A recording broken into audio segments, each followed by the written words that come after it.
अस्सलामुअलैकुम। करश with recipe में आपका स्वागत है। आज हम बनाएंगे गुझिया। इसको फारा भी कहते हैं, मुंबई में इसको फारा कहते हैं। हम दाल का भी बनाएंगे और कीमा का भी बनाएंगे और दोनों तरीके से आपको बताएंगे। देखिए, हमने ले लिया है चने की दाल, उड़द की दाल और चने की दाल ले लिया है। उड़द की दाल 200 ग्राम है, चने की दाल आधा किलो है। अब दोनों को अच्छे से धुलकर हम भिगा देंगे और खूब अच्छे से उसको हाथों से रगड़ रगड़ के खूब अच्छे से उसको धुलेंगे।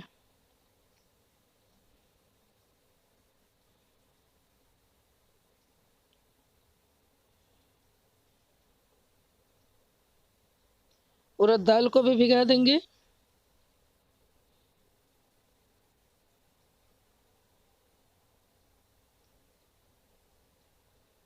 हम इसको कम से कम 2 घंटा तो भिगा कर रखेंगे। अगर और ज़्यादा भिगाया तो और अच्छी बात है और सॉफ्ट हो जाएगी दाल।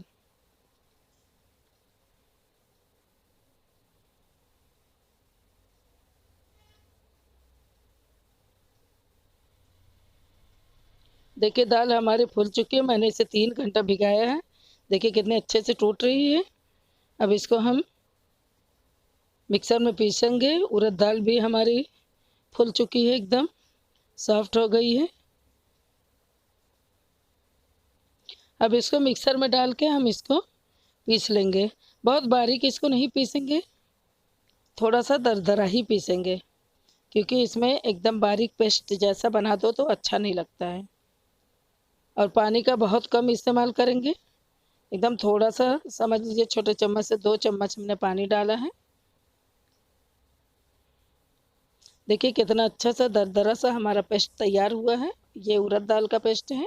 अब चने की दाल भी इसी जार में हम इसको पीस लेंगे।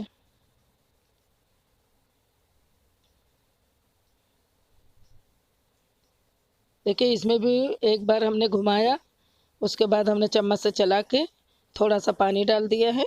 देखिए उसको फिर से हमने मिक्सी के जार को चलाया है, पीसा है मिक्सर से। अभी देखिए दरदरा सा पेस्ट इसका भी तैयार हुआ। अब दोनों को हमने एक बर्तन में रख लिया। अब इसमें हम ऐड करेंगे कुछ चीज़ें। वो है, देखिए, ज़ीरा है, नमक, अदरक लहसुन पेस्ट, मिर्ची है कुटी हुई, धनिया की पत्ती है और ये ज़ीरा है, भुना हुआ ज़ीरे का पाउडर है। और तो इसमें चाट मसाला भी हम डालेंगे। हल्दी पाउडर हमने ऐड किया, धनिया की पत्ती, हरी मिर्च, भुना हुआ ज़ीरा, खड़ा ज़ीरा और ये थोड़ा हींग और थोड़ा चाट मसाला भी इसमें हमने ऐड किया है, लेकिन वो दिखाना हम भूल गए हैं। थोड़ा चाट मसाला डालने से चटपटा होता है, अच्छा लगता है। और इसको एकदम अच्छे से सब मिक्स कर देंगे, क्योंकि अपने हाथों से मिक्स करेंगे। ये देखिए, कीमा का स्टफिंग बनाने के लिए हमने 1 पाव कीमा ले लिया है, 250 ग्राम, और 250 ग्राम मटर फली का दाना छील के रख लिया है। 2 आलूओं को भी काट लिया है, प्याज है, 2 प्याज को भी काट लिया है, ज़ीरा है, हरी मिर्ची और अदरक लहसुन का पेस्ट। देखिए पैन में 1 चम्मच हमने तेल डाला है, ज़्यादा ऑयल नहीं डालेंगे। उसमें डाल दिया ज़ीरा। अब डाल देंगे अपनी प्याज और प्याज को थोड़ा एकदम ब्राउन नहीं करेंगे, थोड़ा सॉफ्ट होने तक भूनेंगे। हल्का सा ब्राउन हो गया है। अब इसमें ऐड कर देंगे कीमा।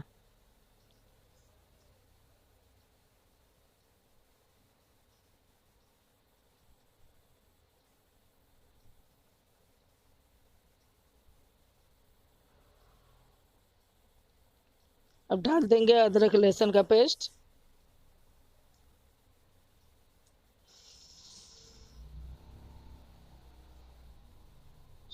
हरी मिर्ची, अच्छे से इसको चला देंगे।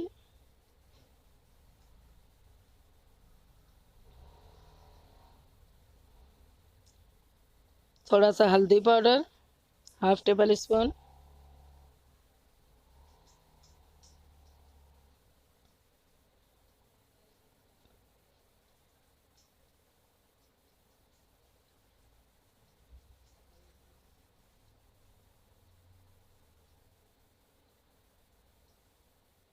इसको अच्छे से हमने चला दिया है।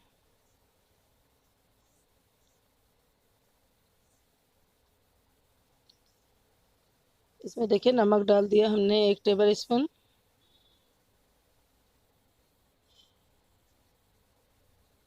हरी मटर, कीमा हमारा भुन चुका है तो हरी मटर ऐड कर दिया हमने, और आलू भी साथ में ऐड कर देंगे और इसको चलाकर अच्छे से आलू और मटर को गलने तक पकाएंगे।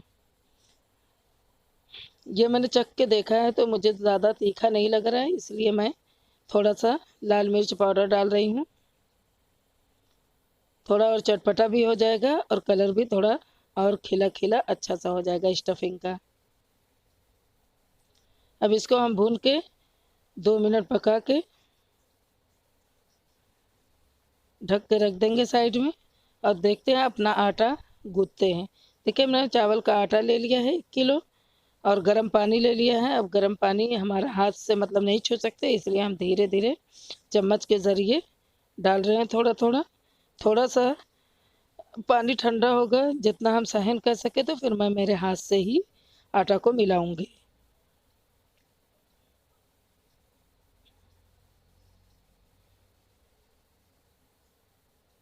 इसमें नमक भी ऐड करूंगी, थोड़ा हाथ से मिला लेती हूँ। 1 चम्मच नमक भी डाल दिया है मैंने, और उसको अच्छे से हाथों से मिलाते हुए डो बना लिया। और थोड़ा सा ऑयल लगा के इसको एकदम सॉफ्ट और चिकना सा डो बना के तैयार कर देंगे।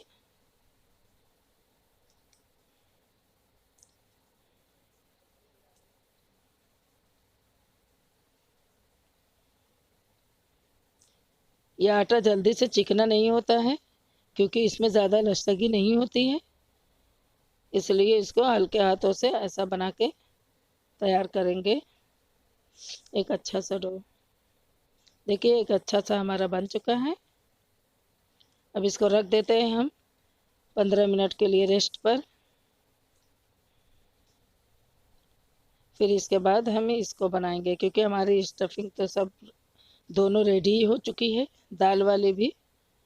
अब 15 मिनट हो गया है तो हम अभी देखिए एक लोई लेके आपको बता रहे हैं कि कैसे हमने इसकी गोल चपटी सी टिकिया जैसी बनानी है, चकली जैसी।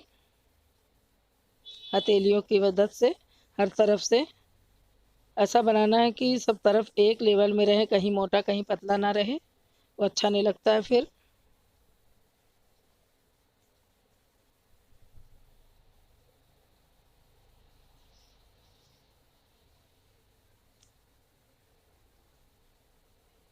देखिए अभी दूसरी भी हमारे बन रही है, अब वो बन के रेडी हो जाएगा। इसी तरह हम अपना सब बना लेंगे। अब इधर चलिए देखते हैं अपने कीमा के जो हमने भुना था आलू और मटर, देखते हैं सॉफ्ट हो गया होगा तो गैस को बंद कर देंगे। हमारा कीमा अच्छे से भुन चुका है, आलू और मटर भी सॉफ्ट हो गया है, कीमा भी गल गया है। थोड़ा हरी धनिया से डाल के चला के हम गैस को बंद कर देंगे। ये भी हमारी स्टफिंग तैयार हो चुकी है। अब इडली के बर्तन में हम पानी डालेंगे और गैस पे रख देंगे। हम इडली के बर्तन में ही बनाएंगे। उसमें हमने लेमू डाल दिया है पानी डालने के बाद, और नीचे सिर्फ एक तवा रखेंगे, उसी पे हम अपनी गुजिया या फारा जो भी कहें वो बनाएंगे। देखिए हमने टिकिया बना कर रेडी कर लिया है एक बार के लिए। अभी इसको ढक कर रख दिया था, पानी उबलने लगा है। अब इस पर रख देंगे तवा, इडली का जो प्लेट है वो रख देंगे, और ऐसे हमने टिकिया के ऊपर देखिए दाल को एक एक चम्मच ऐसे रख दिया है। अब इसको 2 3 4 जिस तरीके से चाहें आप इसको फोल्ड कर सकते हैं, डिज़ाइन दे सकते हैं। मैं आपको अलग अलग तरह की डिज़ाइन से बनाना बताऊंगी। देखिए मैंने ये एक डिज़ाइन बना के रखा हुआ है, अब दूसरा बता रही हूँ आपको।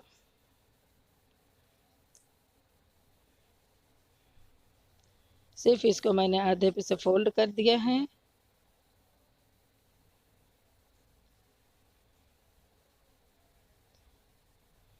ठीक है, इस तरीके से फोल्ड कर दिया।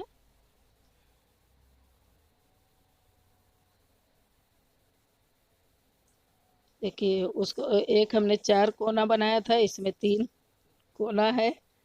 हाँ, जिस तरह से डिज़ाइन करना चाहें उस तरह से आप कर सकते हैं। बस ये है कि दाल वाले में इस तरह मुंह खुला रहना चाहिए, दाल दिखनी चाहिए, ताकि स्टीम में दाल हो जाए हमारी अच्छी से। अगर बंद कर देंगे तो दाल कच्ची रह जाएगी। अब देखिए पानी हमारा उबलने लगा है। अब इसके ऊपर एक एक करके हम अपना फारा या गुजिया रख देंगे।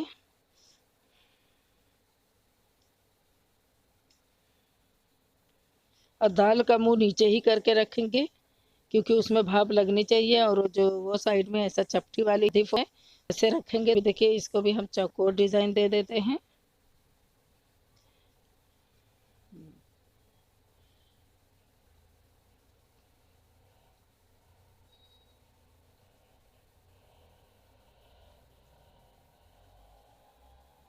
अब मैं इसको ढक्कन लगा दूंगी।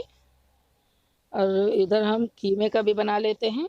और इसी के ऊपर थोड़ा सा भाप आ जाने के बाद कीमे वाली भी रख देंगे, क्योंकि अगर एक साथ ही हम एक दूसरे के ऊपर रखते जाएंगे तो चावल का आटा है और जो ये रोटी का है वो चिपक जाएगा। और कीमे का देखिए इसी तरह हम बंद करते हुए बनाएंगे, ताकि कीमा हमारा बाहर ना निकले। उसका मुंह एकदम अच्छे से हथेलियों की ऐसी मदद से दबाकर बंद कर देंगे। अब ये हम अपने उसी इडली के बर्तन में रख के हमने इसको 25 मिनट तक भाप ले लिया है। वही दाल वाली के ऊपर कीमा भी रख दिया था और 25 मिनट के बाद गैस बंद कर दिया है। कीमा वाली जल्दी से तैयार हो जाती है और दाल के लिए तो कम से कम 20-25 मिनट लग जाते हैं, लेकिन कीमा के लिए तो 10 मिनट भी इनफ है। और ये देखिए कलर भी चेंज हो जाता है, शाइनिंग आ जाती है आटे के ऊपर, अपने गुजिया के ऊपर। तो समझ लीजिए कि हो गया। अब देखिए एक डिज़ाइन और मैंने तैयार किया था, ये कटोरी जैसा बना के उसके अंदर मैंने बनाया है बाद में, वो भी आपको दिखा देती। ये भी डिज़ाइन बड़ा खूबसूरत सा लग रहा है। और फिर बाद में हम लोग तो ऐसे ही खाते हैं चटनी के साथ। फिर बाद में जो बच गया था उसको मैंने कट करके अगर आपको मेरी रेसिपी पसंद आए तो मुझे लाइक करें, सब्सक्राइब करें, वीडियो को शेयर करें, सब्सक्राइब ज़रूर करें, मेरी हेल्प करें, मेरे लिए दुआ करें। हम आपके लिए भी दुआगो हैं। और अगर पसंद आए तो आप भी ज़रूर बनाएं, खाएं और खिलाएं। और कमेंट में ज़रूर बताएं कि आपने बनाया तो आपकी कैसी बनी। मेरी तो बहुत टेस्टी बनी है माशाल्लाह। अल्लाह हाफिज़।